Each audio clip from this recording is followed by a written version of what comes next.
Hi everybody, this is Alchemist2, and I'm back again with another book review. Sorry, my brain's working a lot faster than my tongue. I recently read City of Fallen Angels.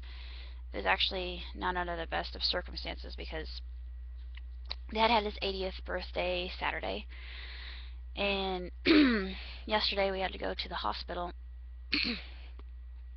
as he had pneumonia, but fortunately we caught it in time, and he's on the mend. He's been taking a lot of different medications for it, but I think he's gotten it beat. But this one has Clary in training as a shadow hunter.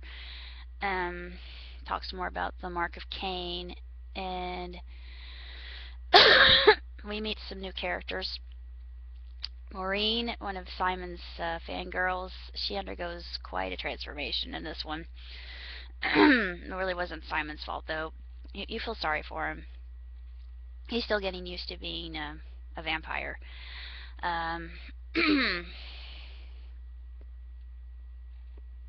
Jason, Clary are finally an item, which really made me happy. And then you've got Simon. Simon's a little bit of a player because he's got Isabel and Maya. And I thought, dude, come on, make up your mind. Either you could go with Maya, who's grounded and less maintenance and very slow and steady, or you can go with Isabel, who is hot and heavy and non-committal and sleeps with every boy that she dates and has dated women as well. But it's really interesting, this particular one, and it leads right into the final book in the series, which I am currently reading right at this moment. But I don't know, I really liked City of Glass, and I love this one, City of Fallen Angels. I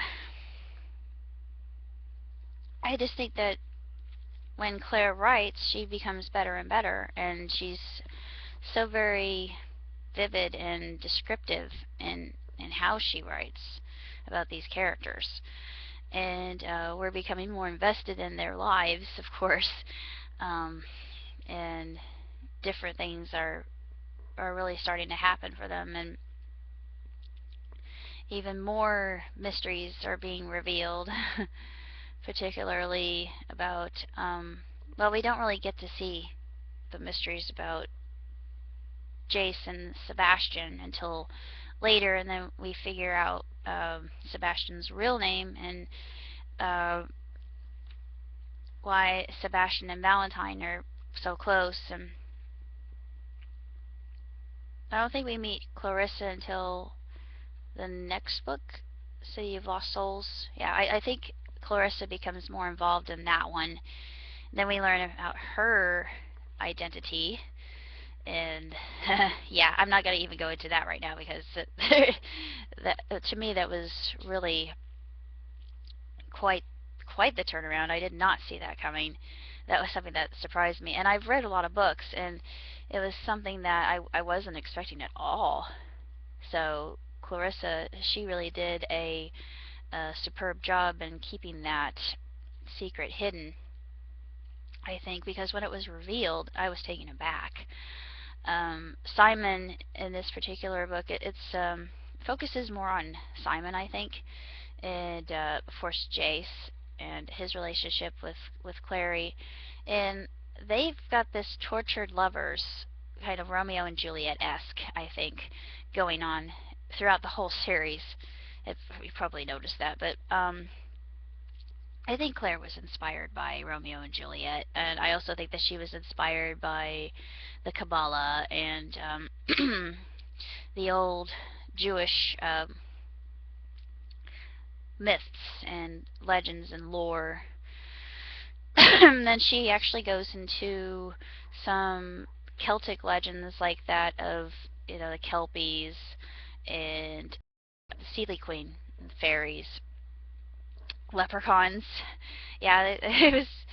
Uh, and then we learn about Ifrits. And when I heard Ifrit, I thought Final Fantasy. You summon an Ifrit, and it can destroy your enemies because they're just so ridiculously strong. But in this particular instance, Ifrits are warlocks without their abilities. I thought, ugh, those poor souls.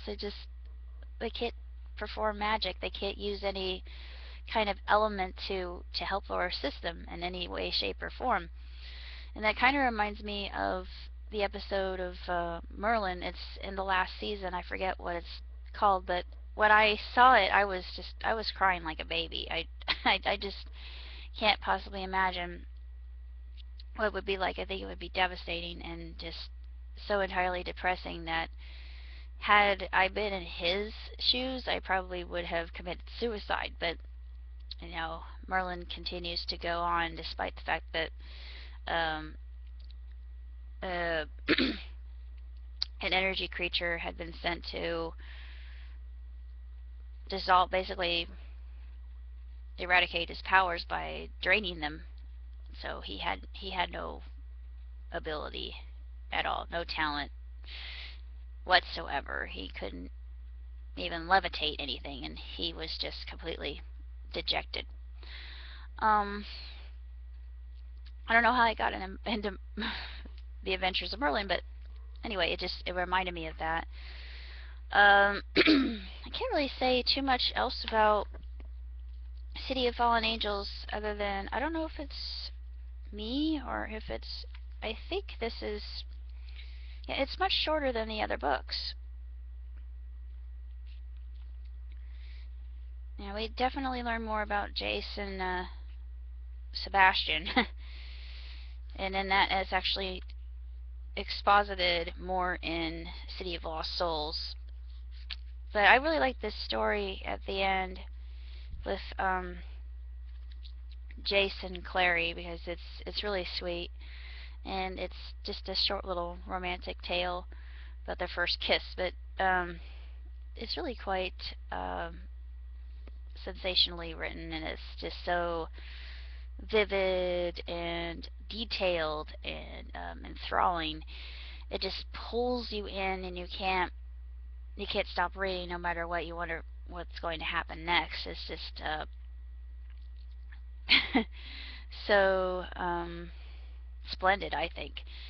I'm looking forward to finishing the series and then beginning the trilogy called Infernal Devices.